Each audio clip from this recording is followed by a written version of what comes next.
Hello, hello, hello. How you doing, Brian?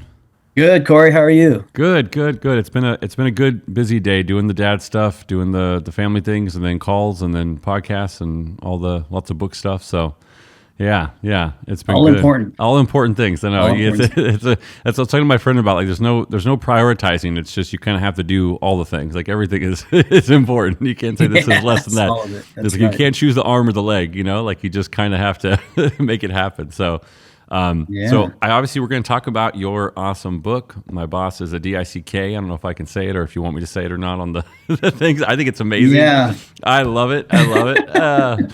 I know I had to, we talked I about always reference it when I talk about it to family members, yeah, and I tell my kids if they're ever talking about it, this is what they say. It's my boss is a D. And I yeah. think There you every go. kid understands what that means, right? Yeah, So it's my boss is a D is how I explain it. And then yeah. if anybody feels particularly bold, they'll go the full Yeah, description. yeah, exactly. To everyone except for my daughter, I pretty much say the full title, and then to my daughter, I was like, because I show her all the books, and so I'm Oh, like, yeah, nice. and she's Yeah. like, oh, okay, she has no idea at all, but that's a good thing. so, Yeah, that is good. yeah, so I want to talk to you today about your book. My boss is a D. I like that. Transforming workplace dynamics through honest conversations. And talk a little bit more about you. But obviously, for anyone who's watching this doesn't know you or doesn't know what you do or about the book, if you want to give a little bit of background, and then we'll kind of go from there. Yeah. Yeah, I've been a business owner for man, I think I started my first venture probably 20 years ago, and it lasted a couple years and fizzled out. Went back to working for the man after that, and then later on decided I wanted to start it up again. This time with a lot more knowledge that I've obtained from my various roles in different companies. And so about 10 years ago now, I started a company called ProCal Lighting. And ProCal Lighting, for all intents and purposes, is a electrical contracting company. It's a company that does electrical work. And how we leveraged kind of our skill and our knowledge was focused on energy projects and projects that had lot more detail, a lot more really risk involved. And we built up a really great team. We've developed a very nice, you know, I guess, reputation in the industry to do these kind of complex projects. And things were going great. My Within the 5 year period, so when I started in 2015, 5 years from then, I had built the company up to a $20 million company.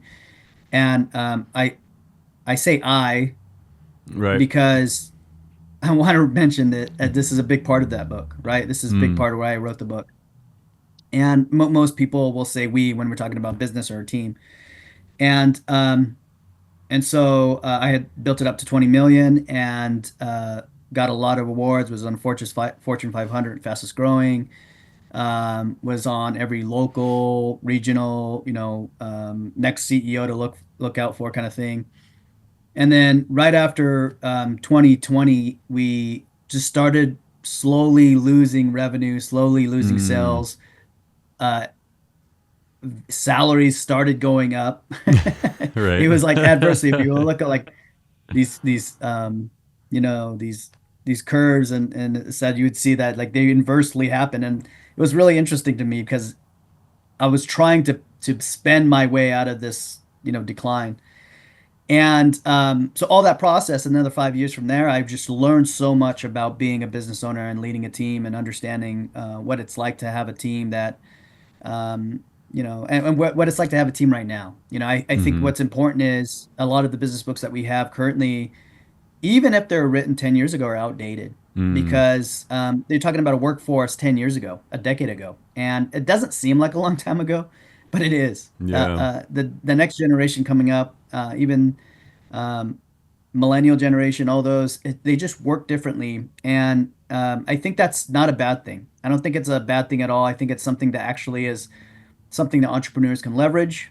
And I'm hoping that in a national sense, we get to understand kind of what that dynamic looks like, right? Because we're in the, I mean, as I'm talking to you, we're weeks away from voting day, Yep.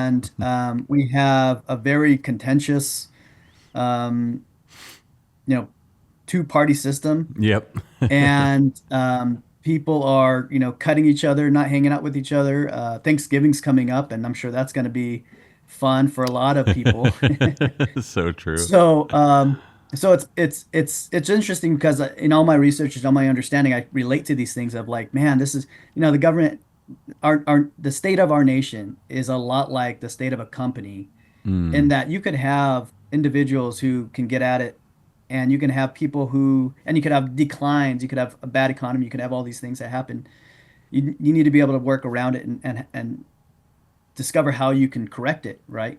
Yep. And so really, a lot of the things I explain in the book is things that can be committed over to how we Mm-hmm. do government, and how Mm-hmm. we interact with government, and how we work with an economy of our nation. And so a lot of the engagements that I have around the book end up going that way. And any of my speaking engagements that I get, it's yeah, the book has a great information about um, that dynamic between bosses and employees, but it also can extend past that of like, how are we going to heal our nation? How are we going to have the roaring good times again? Right. And so that's what I'm really excited about, making that connection. Yeah, no, I actually love that, and it's funny you bring it up because I think a lot about the president being somewhat of like a CEO, right, of the country, and in a lot of ways, obviously there's differences, and I get the differences, but in a lot of ways that is really what it is. And if you look at the company of the United States and the debt and everything else, you're like, I don't want the job, like so. I Yeah. think it's one of those things where there is a lot of that correlation and that crossover, and I mean I love your book because it does talk about you say honest conversations like in the subtitle, and I think that's one of the things that isn't had, and I mean you've talked about this where so many people, especially as a boss, is like everyone's great, everything's good, everything's great, I want everyone, and it's toxic really, and it's like it's kind of people think of toxicity as this, oh, everyone's mean and bullying and all this kind of stuff. And it's like, yeah, that is. Then there's the opposite side. There's the other side of that pendulum where there's like toxic positivity, where like no one can have a conversation and like people aren't able to communicate about like, hey, that's not okay. Just because you're an employee and you want to have all these things doesn't mean that you get to have all those things just because you said so, right? Like there's a Yeah. reason that you built this company, and there's a reason that certain team members stay on longer than others. There's a reason that you can have those conversations, but then there's a way you can actually heal those things, right? And that person can either integrate with the team fully, because the boss role, the CEO role, and again, I didn't, this is your book, but my opinion on it is like there's this thing that like they have to conform to whatever the employees want, that they need to do whatever the employees want, and it's such a backwards concept. Like it's such a backwards concept that yes, like a boss should be encouraging and supportive, but if an employee is kind of making a bunch of kind of drama for the rest of the team, then it's not the boss's job to kowtow to that to that employee. And it's very similarly to politics, because a very extreme small percentage of people are screaming and yelling really loudly. That doesn't mean that represents the United States. That doesn't mean that represents 90% of the country, right? That means there's a small Yeah. 5% on the left or a small 5% on the right who are really loud and cause a lot of drama and chaos. But most of the country doesn't give try not to swear because I don't know where the social media will go, but doesn't give a hoot about most of those things, And so, Yeah. so I just wanted to add some notes on that because I think it is really important for leaders and roles like yourself and others to read this book and to embody that ability to have those honest conversations.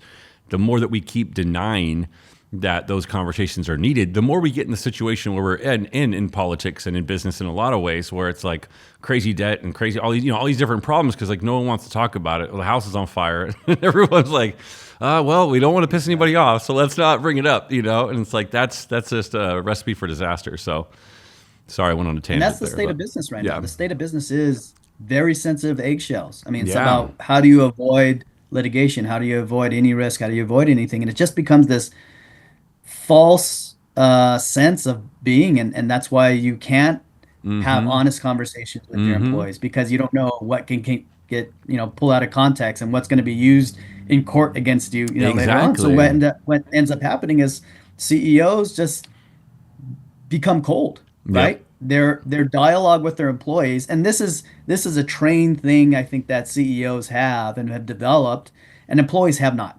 So you're discussing with them in a very high level, like I'm not going to say anything that would get me in trouble. The Mm. employee's hearing it as you don't care, and you're saying all these things that are just business oriented, Mm. and you're not getting to the meat of it. And but you don't have it the opposite way. I'm not ever listening to my employee and saying, okay, what can I do to sue them? Because Exactly. employees have that freedom. Yeah. They have the ability to just kind of air it out. But the problem with that is, I think they don't air it out just to you, right? Mm. They air it out to Mm-hmm. every other employee you have in Yep. your company.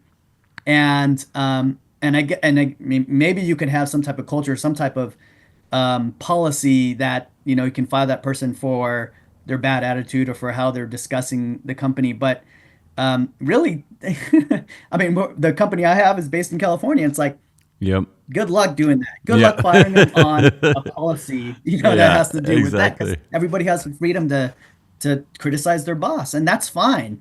So I think it's one of those things that um, if we can't operate in it anymore. We need to change Mm-hmm. how we're doing it altogether. And and so it doesn't change. Well, there's still risk, there's still liability, there's still opportunity that can be used against me. But how can I now use it more tactfully, and that I'm communicating with my employee in a way that they feel appreciated, that they feel Mm-hmm. like they can grow with the company, that they feel that they can give me their all and help me succeed, and they Mm. feel reciprocating. Mm-hmm. They feel like there's going to be a pour in, and then we have to come to realization that we're going to have all those conversations, and still they may leave us, Yep. and still they may say, I got a better opportunity.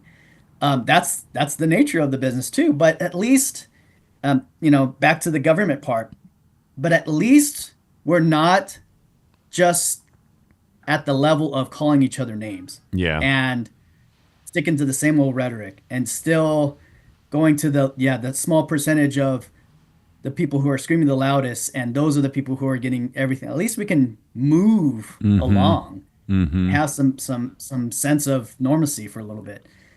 So that's really the extent of it. I'm I get, full disclosure, the book was really a way for me to have a little bit of therapy too. Yeah. Like talking about this and going through this helped me to, one, kind of understand myself and self-reflect, and that's in the book, but also really work out scenarios like, why didn't this work? How come Mm. this my best intention about helping this employee didn't come across like that? Right. How come I feel like everybody thinks I'm a dick, Yeah. right? How can I Yeah. feel? Why do I feel that way? Recently, a matter of fact, I had an argument with an employee, and I wouldn't say it was an argument as much as it was we were both heated, so we were both kind of raising our voices. And it was so interesting because at some point I realized, man, I'll tell you what the point is, because he mentioned my book in his, like, as he's yelling at me and I'm yelling at him, Gosh. he mentions the book. And so right away I'm thinking, okay, go back to the book. And I just stop and I listen. And he's going and going and going and going, Mm.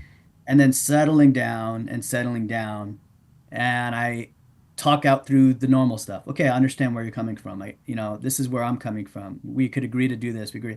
And we ended off where the next day he calls me up and he's like, whatever I need to do, I'm here to support you. So cool. Whatever I need to do, I want to make sure that you're making money.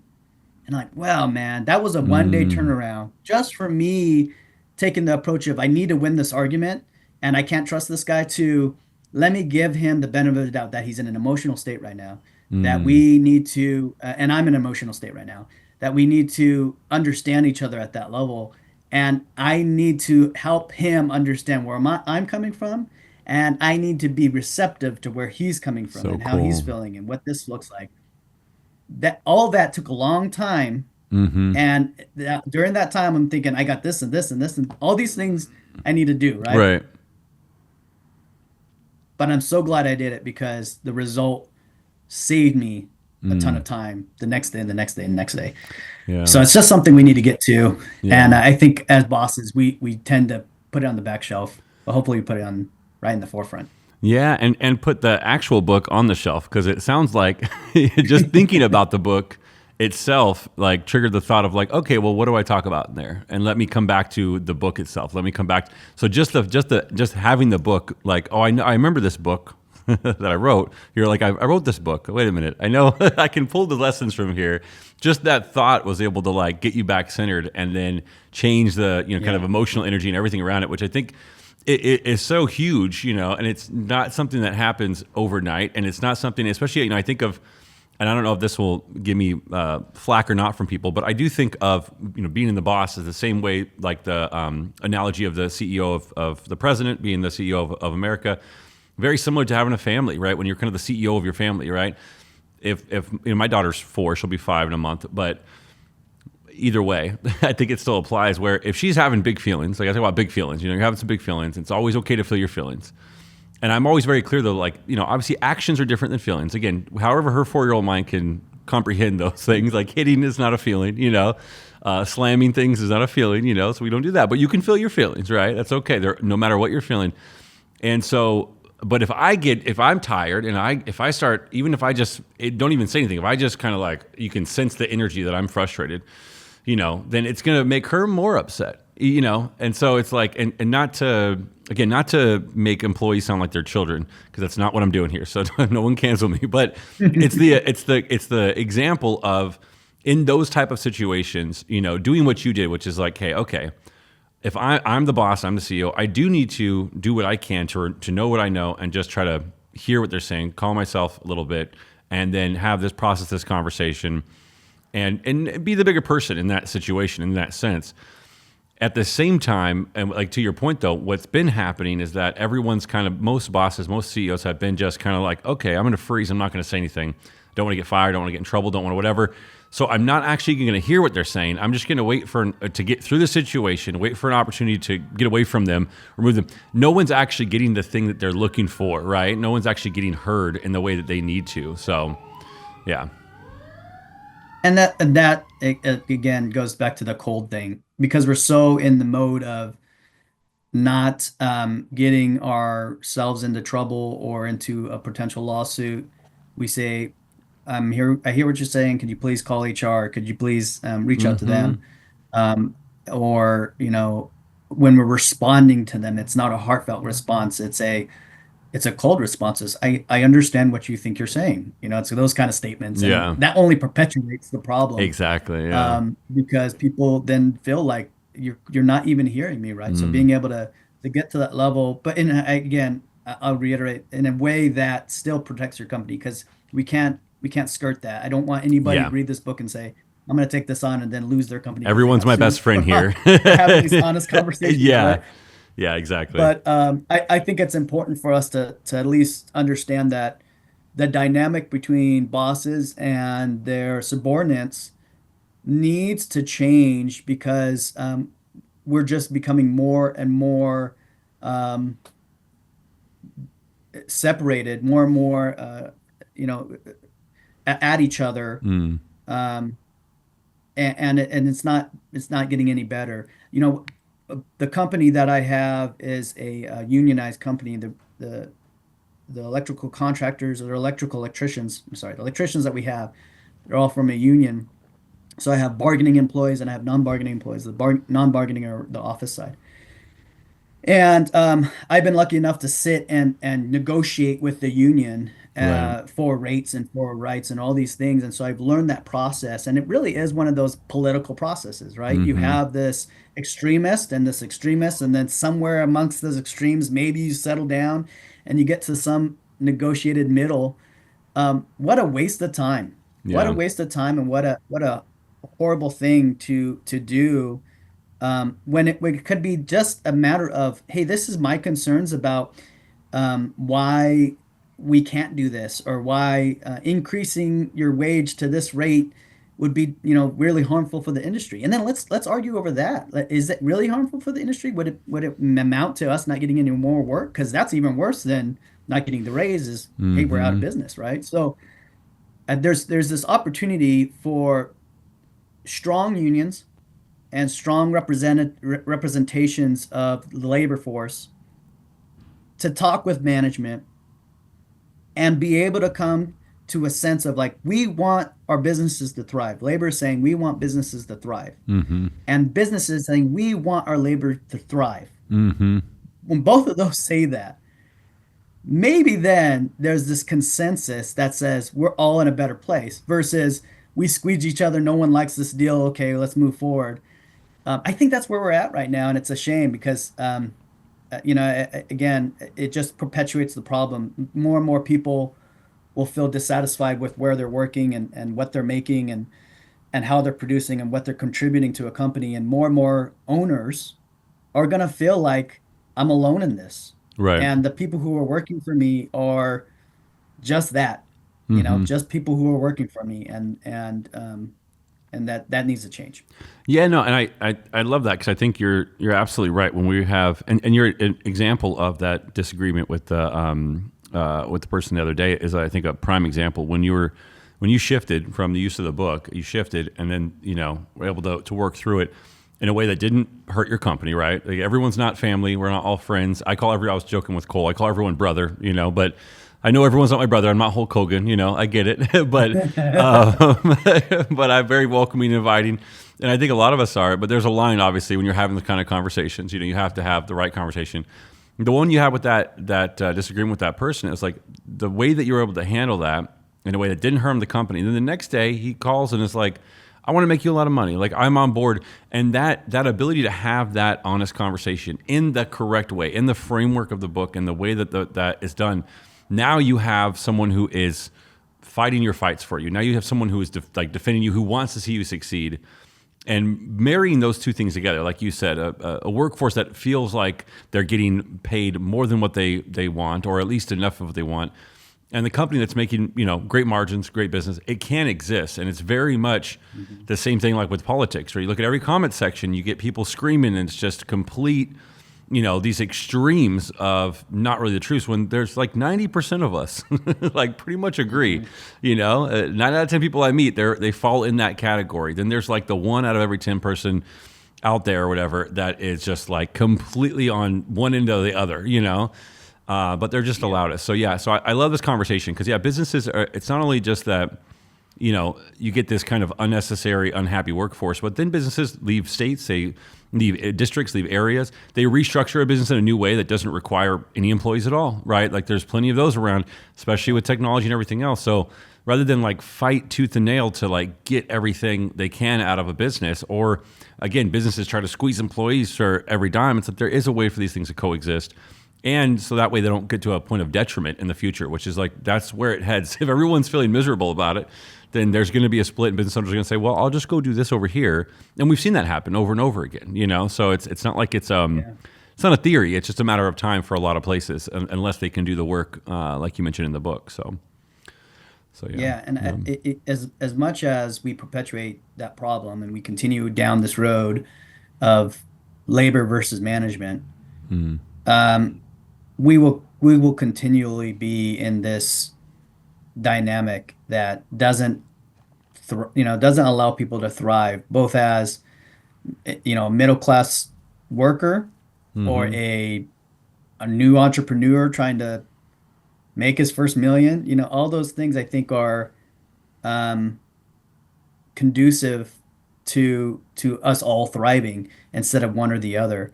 And so I hope that's what the book does. I hope that people read it and gather that there's another side of the story Right. that I would do well if I would do my best to try to understand the other side of the story.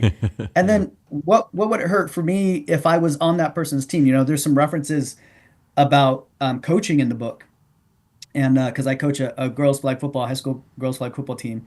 And man, I see so Mm. many parallels. Just like with government, I see Yep. parallels with Yep. coaching and coaching girls flag football. That there's a lot of dynamic and people you want to please and how they feel that they should be placed in the lineup, and the effort they're putting in work, and then parents involved at that too, right? Those are all another dynamic. and it's so many things that I can bring back to work and just say, man, this is really how I'd like to see things work, and can that experiment actually happen? And it can. I experienced it with this Mm, employee, right? I experienced with some other employees too. So it's just but I've also experienced it not work. It's not 100% foolproof. It's not something that, hey, implement this into your work environment and then you'll be happy for the rest of your days. right. There's going to be employees that, just like to your point, are not going to ever fall in. They're always Hmm. going to believe you're the bad guy. They're always going to believe you're out to get them. They're always going to believe you're about to, fire them anytime and you're just waiting for that opportunity. Versus, I'm here to support you. I want you to support me. How do we work together? How do we thrive together? And so I think there's just this way to adapt and change. There's mention about in the book about if we have change in employees, that's Mm, okay. If hmm. people leave, even if they're the good ones, that's okay. We get to, we get to teach and instruct the next players, the next people, the next employees. Right. And if they're bad players, they're people who are not helping the team. It's okay to let them go. We need to move them Absolutely. along because the bad players affect the team much more, much Yeah. much more than than if you were to, be short a player. I really Hmm. do believe that. So I true. think if you say, "Hey, everybody, we're going to let this person go. They're not part of our culture. They're not fitting it. They just seem to not really trust the team, the management around us. We're going to need to take on their workload for a little bit until we find a replacement." Um, you'll see people step up. Yep. They'll agree with you, and they might have relationships with that employee too. Like, I love that guy. That guy's really cool. We go to the movie together. We have picnics together, and so there's those ties that you need to Right. work around. But say, hey, we're about supporting this team. We're about supporting what's happening here in this company. And when you can get that buy-in, then even those kind of things of, you're firing such and such. That's my friend, man. You're doing that. It's still understandable because it's helping Yeah. the overall, right? And I think it takes time. It takes time for people to have trust, to learn that trust, and then feel like they're involved in that. Um, Yeah. so I hope that's what people gather from the book. Yeah. No, and I love that. I mean, I think you're absolutely right too. When people are negative, I think that's like a poison. When they just can't get past that hump. And they can't get through the thing, and they can't, and then it's just talking to everybody about everything, and just the negativity, and it's a poison that just seeps into it. And I've had to let people go too that were, overall we're not. When you talk to them, they seemed like they were positive, and like they're team players. They're nice to everybody. Get along, and it's like that's great, but. But then it's every day there's like a negative. This is negative. This is wrong. This is a blame, negative, and I'm like, that just it's very quickly going to spread to the next person, because that shit is contagious. I mean, Yeah, you think about that with people that like just bitch about shit all day long, and you're like, all right, well, I'm depressed now. So there's no yeah. hope, And so yeah, it really is. Yeah, it's something that you have to address right away and kind of nip in the bud before that weed kind of grows and gets everywhere. So yeah, yeah, And it's so much easier. That's that loves company, yep, right? It's yep, so much easier to coalesce around the mentality that the boss is a D. yeah, It's so much easier yeah, than to be the one in the crowd saying, "Why would you think that? yeah. That guy has all brought us on. He's paying us well. He's signing our checks every week. He's working with us to advance. Hmm. He's giving us training. He's doing all these things. If you could find that one employee that stands amongst the midst of all those Yeah, other ones, man, what a yeah, hero. yeah, But it's such a seldom thing. So it's one of those things that you got, as soon as that poison comes in, you get rid of the poison, because as the poison comes, it's so much harder to stand up against it. yeah, And it really does sink in. And then, as much as you would like to have the discussions like you're mentioning and feel good, like, hey, we had a discussion, it kind of doesn't matter. Those discussions get put in the back of the brain, and all of the things in the front are what stays. yeah, And so when you think you've invested and were able to quelch whatever fire that yeah, started, nope, it's just yeah, it's burning coals, and you're gonna have to, do something more extreme, and that's again. to the benefit of the employees when I talk about mutual benefit and reciprocity Yeah. in our, in our work dynamic.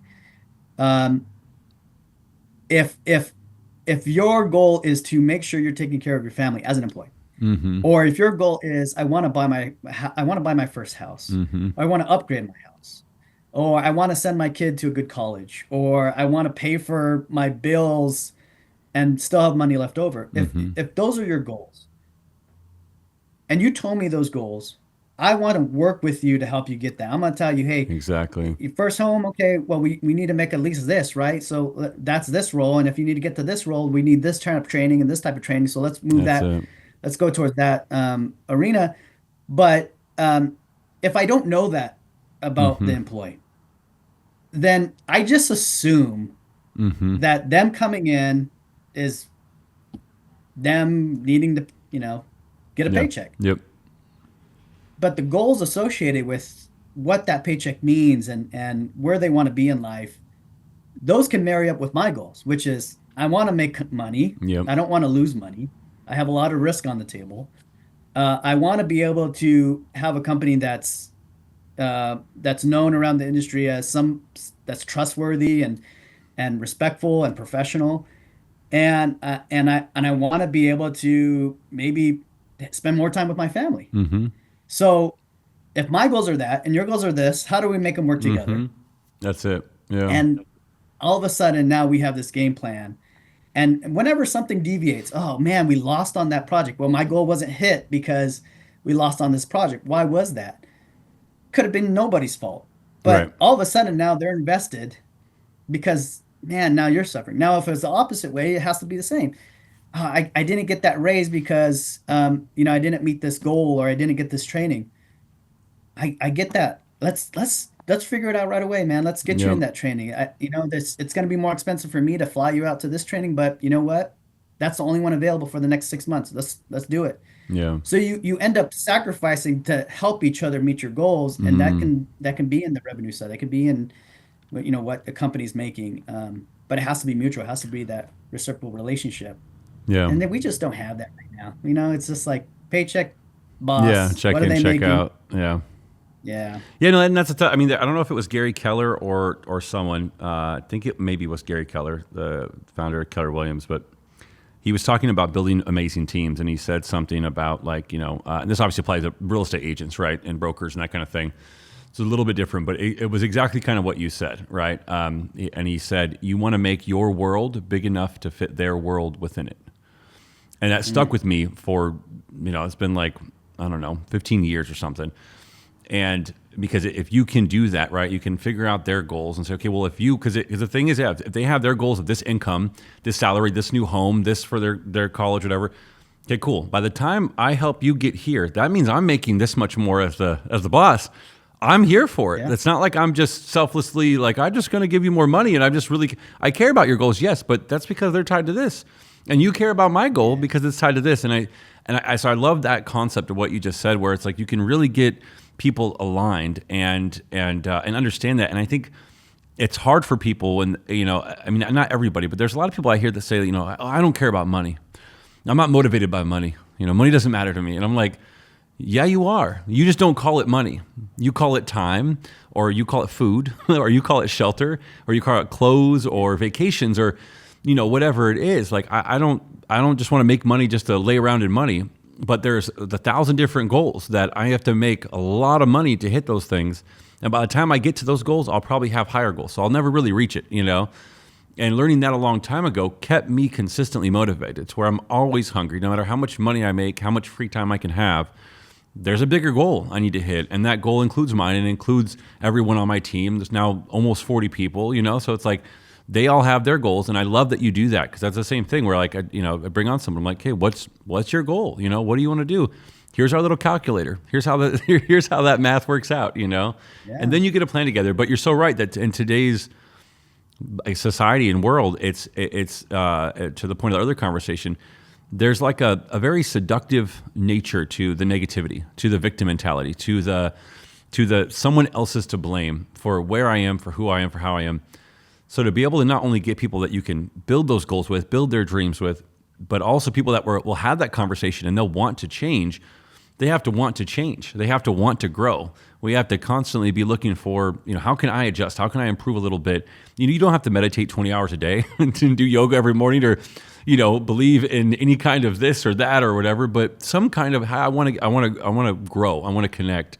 Or Christian friends will say, I want to connect, and live closer with Christ, or spiritual friends. Maybe if they want to meditate, whatever it is, there's a benefit to you wanting to become a little bit better. And then when you can have those conversations, now you can get that buy-in, right? But to your point, it's like if people don't have that buy-in, they don't want to grow a little bit. They've been programmed for X amount of years or decades of someone else is to blame, someone else is responsible for my pain or suffering or success. And then it's just like, well, there's, I can tell there's nothing I'm going to be able to do to help them, because they don't want that. Yeah. They want to kind of stay on this path, so. Yeah. And some of it, I mean, I think some of it is experience, right? They probably had bosses that said, I want the best for you. Let's get you up. And then it became very selfish afterward. So maybe it's experienced relationship that now brings that into your relationship, and you're talking to them and saying, I want what you want. You want a house? Okay, let's get that going. And you're going back to their spouse, and they're telling their spouse, like, yeah, he says he has a good talk, but I don't believe it. Yeah. So I think it's a part of that's dealing with, where they've come from, and how they worked in work environments. Maybe they've come from a great company, and you have to meet those expectations of the other way. There. Yeah. So it's I think it's one of those things that is individual. It's different for every individual. Mm-hmm. One of the things, you mentioned, and it's in the book, and I reference a lot of historic events in the book, because we've seen things in the early 1900s and this boom of how relationships going, and growth of middle class and all this stuff. History has told us so much about what people believe, don't believe, and how relationships work and don't work. And I think one of the things that I've learned as a business owner is that it's not just one size fits all, right? That's right. It's a constant change and movement and dynamic. And, within all this book, I mentioned a little bit about having a workforce that is dynamic, that is different, because it helps your business. If you have people who have historically said, man, I don't ever get raises. Maybe it's a woman. Mm-hmm. Maybe it's a minority. And their experience is to not trust. Their experience is to not, not hope for a raise. What a great thing to be able to talk with them and discuss with them, saying, hey, this is what's needed to get you into a management role, into an executive level. Yeah. Because if that's what you want, maybe their company and their hopes and dreams are like, I just don't want to get fired. Well, that's because, they've never had the experience to have somebody, give them raise it. Well, that's nice, but how about we really focus on how do you maybe run your own company one day, or be the boss one day, or whatever it might be. And so there's something about, bringing in history and understanding and saying and telling these stories about, what it was like and how you felt, and what this experiences it was for you, that really then breaks it down. And if we can have more people, understand us by us telling our own stories, by us that's it. Using history and saying, remember this, remember what happened here, then hopefully we could start to, trust each other and work for each other. I just love the idea that, and again, if CEO, there's different CEOs and how they work within their own company, executive levels who work in their own company. They may be hearing this and be like, I have zero time to have these long conversations, heart to hearts, all of my employees. Yeah, this is ridiculous. But it maybe it's not that. Maybe it's the 2, the 3, the 5 exactly that you're shepherding. Maybe another executive's doing another 5. Maybe this boss, it's a middle management, and they're doing 5. Yeah. So it doesn't need to be the CEO to everybody they're employing. It could just be at that level of, hey, we're all helping each other, all the way down to the janitor, all the way down to the part-time seasonal worker, interns, that we're saying, how can we help you succeed and get to your goals and what we need to do? And I think that what's, creates that, I mentioned it in the book, that highly desired best places to work, I love that. thing. Yeah. And it's just like, that's what I try to do. I try to spend my way to get that, Mm-hmm. you know, Mm-hmm. give people raises. Let's do lunches. Let's do this. Let's do this. And there was no better sentiment of how their work environment was. When I asked them to fill out the survey, yeah, I'm fine. Yeah, this is good. Yeah, that's great. Yeah. What? I just spent a ton of money on this tennis table. What's going on? But it's not that. It's like how everybody feels when they come to work. Did they feel empowered? Did they Yeah. feel part of a bigger system? And books have said this all the time. Oh, people need mission at work, right? We Mm-hmm. need to feel like we're affecting something greater than ourselves. That's true, but I think it doesn't need to go beyond the workplace. It doesn't need to go like, hey, we're healing the planet. It doesn't need to go like, Exactly. hey, we're solving hunger. It Yeah. just needs to be, I feel good because people got my back and I got theirs. And when I come to work, Mm-hmm. it's a good sense. Like I feel good and I can go Yeah. home knowing that, Yeah, you nailed it because I think especially too with millennial. I'm an elder millennial, I guess. I'm 38. So I know I look 25. No worries, you don't need to say it. So, um, but elder, like millennials and then Gen Z, this sense of we want purpose. We want to have everything's got to matter. Everything's got to, and it's like sometimes work can just be work, and you can have that sense of mission, that sense of purpose, but it doesn't have to be with what you're doing at work. I mean, it can be with who you're working with, to your point, or the fact that Yeah. you get to make this amazing amount of money and then, you get to pay for the mortgage or the rent or the whatever else or the vacation. There's or you have that community. You get a couple friends. You get to be able to have a sense of accomplishment. One of these studies I read in some other country, I think Japan and a couple other countries, that like people don't really retire. They just find different ways to work because they have a reason to get up and continue to move forward. And that was like even like the Yeah. blue zone or whatever it was, the 100-year-old plus. Every day they got up and did something, whether it was the garden, it was something they had a reason to keep going. So when we think of work as that, what the work is can be 1,000 different things. It doesn't need to be Greenpeace. It doesn't need to be, everyone getting in policy changes and politics and mixing their company with a bunch of things. It's like that's going to be a recipe for disaster. It can Right. be Yeah. it can be a thing where they can have their whatever their thing is, their passions, but work can give them that sense of of mission, of purpose, and everything in those different ways. So I love that you said that because I think it's such a common thing for people to want to just say, I don't want to work or I don't want to do this. I mean, younger and younger generations, long time. I remember my niece would say like she hates capitalism over and over again, but then she would say, can we go to the mall? And I'm like, well, you got to pick a side here. We don't know, like you hate capitalism or you want to go spend the money that capitalism made. I don't know which one it is. And so I think there's those memes, there's those things that are, again, seductive and viral and people can get kind of like absorbed into that feel like they catch fire in a sense, but it doesn't actually make the shift. And I wanted to add one more note on what you said about the CEOs. They have 5,000 employees, right, or whatever it is. They can't have the one-on-ones with everyone. They can do that with the C-suite, right? Like to your point, they can do it with the C-suite. The C-suite can do it with their departments. CMO can do the marketing department. COO can go through operations and talk to HR. And just start to level down. Now it is a real top-down change in the culture. And why this is so important, and I think I want to just, I really wanted to like double click on this, is because I've helped other clients and other friends who are in a ton of different movements on both sides of the aisle as far as politics and everything. And a lot of the changes that people want to make, and I've seen this firsthand, that they force on large companies, large corporations. They say, you got to do this. You need to do it this way. And then I said, well, how did that work? And I have one of my friends that is like, and one of my past clients that is very deep in that whole thing. And it was some big corporation. And I'm not going to say the name of the company because I don't want to get censored here. But it's a very large company. We all probably go to it on a regular basis. It's a shopping place. But they forced a lot of this change. And so you saw it in their advertising. You saw it in their marketing. You saw it in their stuff inside their stores. But their organization, their actual C-suite, the actual management, and then a good chunk of the employees, they didn't care for it at all because it was like a forced thing on them.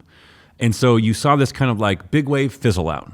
And I'm like, so that didn't really get the impact you're looking for. So it's having these like books like yours, right? That the boss, the CEO, can talk to the C-suite, the C-suite can talk to their departments and vice presidents, whatever, management on each area, and that actual cultural change of, you don't get everything you want. I'm not going to get everything I want necessarily either, but we're going to find a way to match our goals up, have those conversations, move ahead, like adults, and everyone gets to have those wins. I think can happen and can create the kind of change and have the diversity and have the kind of everybody working together and making that big impact in the business and in their personal lives that I think a lot of people are searching for. Just they're not doing it in the right way. And I think this is one of those ways that I think would be super beneficial for a lot of people. So just wanted to share on that because I really appreciate obviously the work you're doing and the message that you have here. I think it's going to be very beneficial for a lot of people. I'm so happy that it's landing. I think, to your point, this generation, um, and by this generation, I mean the boomers who are still in the workplace, the millennials, X and Z, that are coming up. Um, we've had something I think within this century that is not realized in any other century, and that is we have this competition amongst each other.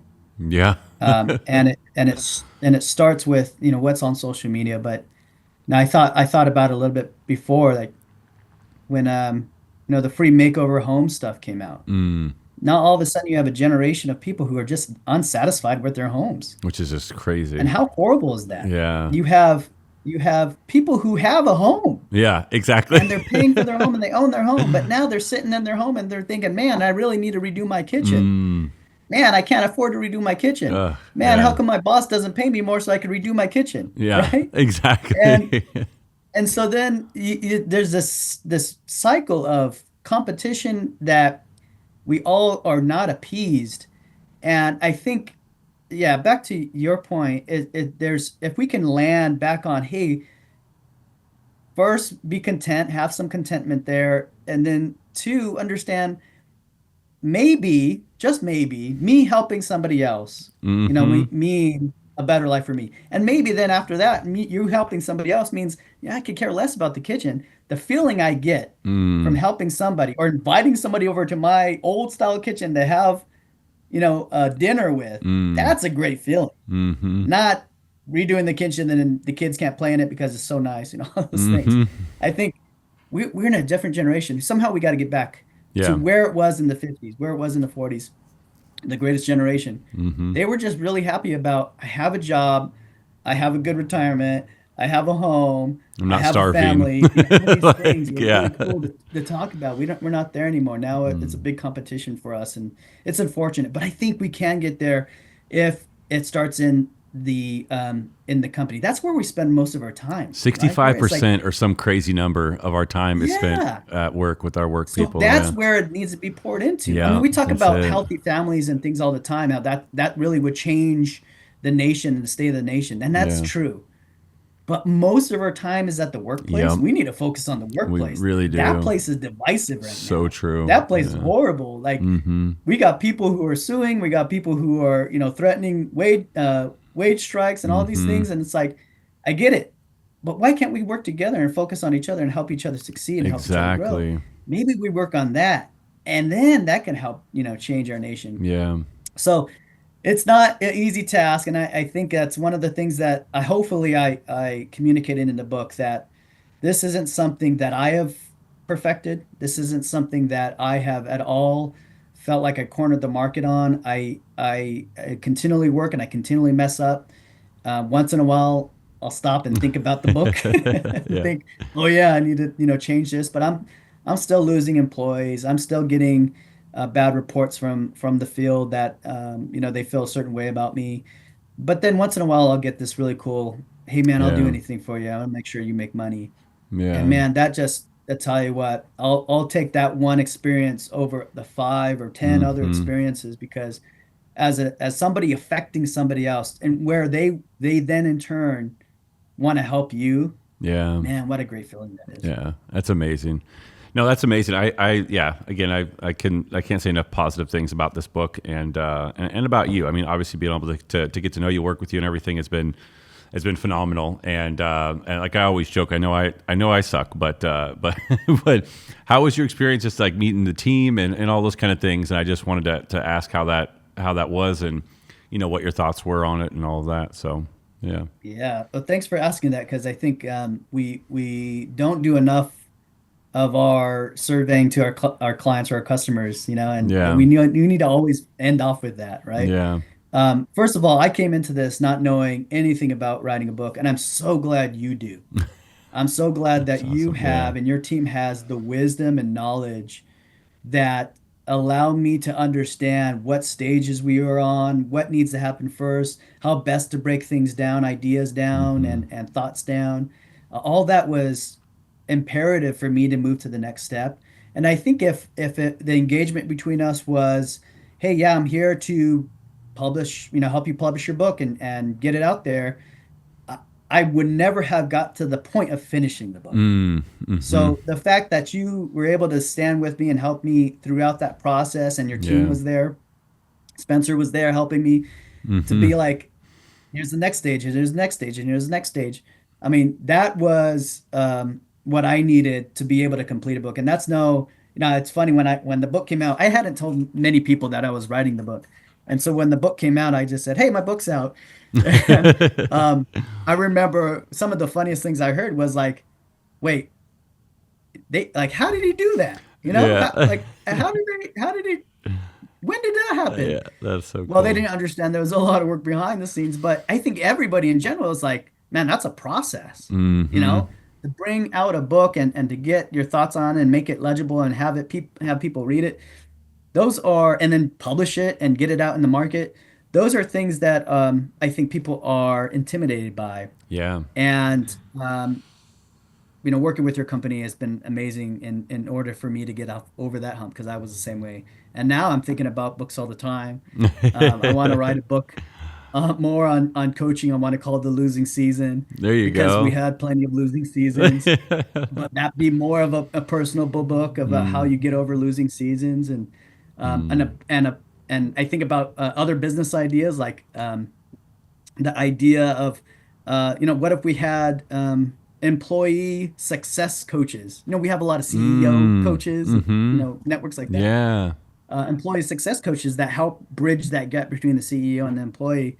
And this is something an employee would pay for because Yeah. why wouldn't they? Yeah. Right? They Exactly. can hire these people to advise them on how to exceed and work with the boss to help them succeed. So it's great because the whole experience with you and your company and the team that you have has allowed me to just open my mind to all sorts of different things that can happen. And I'm glad that my first book is such a vulgar title. That's I think, but I think that right. I and now love that it. I got it out of the Yeah. way, yeah, now it's Yeah. gonna all be butterflies and rainbows from It now. is. That's right. That's right. Thank you so much for that. Yeah, thank you so much for the kind words. I really do appreciate it. Obviously, and it's such a pleasure to be able to know you, let alone be able to work and be a part of your vision and your dream and get out there. And I know the title was a thing. We're like, oh, you were like, I don't know, let's go. And then we asked. I mean, it was Yeah, like a couple hundred people, and everyone was like, it's phenomenal. They love it. Obviously, it's yeah, like kids watching, or so. You don't want to say a word to them, but like every employee needs to read this book. Every executive needs to read this book. Middle management needs to read this book because there's so much in here for everyone to understand. Even if you're not the CEO, if you're the CMO, if you're the director, you're the VP, if you're the employee, and you go, I just don't know how to figure out how to have this conversation. Read the book, figure it out. Maybe there's something in there that can spark that conversation, change your perspective on how you start that conversation, and move through it rather than just say my boss is a D over and over again and not change and eventually either get fired or leave and then repeat the cycle at yeah. the next place. So yeah, man, it's absolutely absolutely a pleasure. And there's a bunch of other things too on it. Just kind of a side note, I've gotten a bunch of different emails, people that want to have you come speak and talk. So I'll follow up That's after this great. because I'm thrilled, and we've got a lot more we'll be doing together as time goes on because I'm so excited to get this message out there. So yeah, Yeah, I'm happy to announce that because of your assistance with me writing this book, I got recently invited to the San Diego's convention center for they have a convention of centers, That's right? amazing. So all these different convention centers convene That is so cool. in the convention center, and they asked me, "Hey, could you come out and speak over your book?" Oh, there you And I was go. like, "Man, how cool is that?" Now, my thought as an entrepreneur is like, "Well, I got potential thousands of clients here from different convention centers that Yeah, might want me to speak." that's it. But what a cool thought. I mean, they're business owners too, right? There's bosses in Mm-hmm. this convention centers and Mm-hmm. how they run and how they set up and everything, and they got employees and all that stuff. So it was amazing to be able to get this invite and then open up that window for me of like, okay, So great, cool. this is something I can be involved in. The next stage is like I got to make sure I get my research in and There you go. do really well on the stage Yeah. because in as much as I can communicate what's in the book in a simple way, hopefully that means that they would grab it. And you alluded to it. I think that the best thing that I love about this book title is the boss themselves handing this over to the employee, right? Yeah, that's the thing. Yeah. Because we delegate all sorts of stuff to our Yeah. employees. I Yeah. mean, hey, could you read this? I need you to learn, project Yeah. management better. Or hey, could you read this? How to systemize or how to work with these type of personalities. And it's just another task. But you give Yeah. somebody, hey, could you read this? And they're My like, boss "What? is a What? dick. Wow, okay, Ah, all yeah, right. I'm on Well, it. you're not wrong. All right, you're not wrong. Let's do it." That's so So great. hopefully it's received well, and then there's conversations around it about Mm-hmm. what can be discussed. Like one of the other employees that I had, I loved it. He started reading it, and his first comment to me was like, I never really understood your perspective on a lot of these things, Mm-hmm.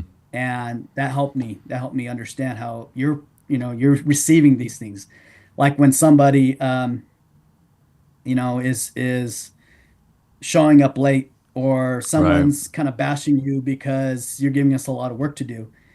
I didn't understand you're doing that because you want to make sure we're getting the work, Right. right? Not because Yeah. and not this or that the bashing is not your fault. It's the customer's fault or it's Mm. somebody else's fault. So it's like it was great for them just to kind of open up their mind like, man, it's cool to see it from your perspective. Yeah. But there's a lot of people too that read the book and be like, again, it's like, what this guy has to complain about how all his employees thinks he's being a dick. So, but there's certain people that just aren't going to get Haters it. gonna But hate, I as think they that say. it's Yeah. written in a way that hopefully the majority do. Yeah, no, I think the people that it kind of talked about people that are gonna have any kind of positive change and shift, and those people are gonna resonate with it. Employees, employers, CEOs, middle management, anything.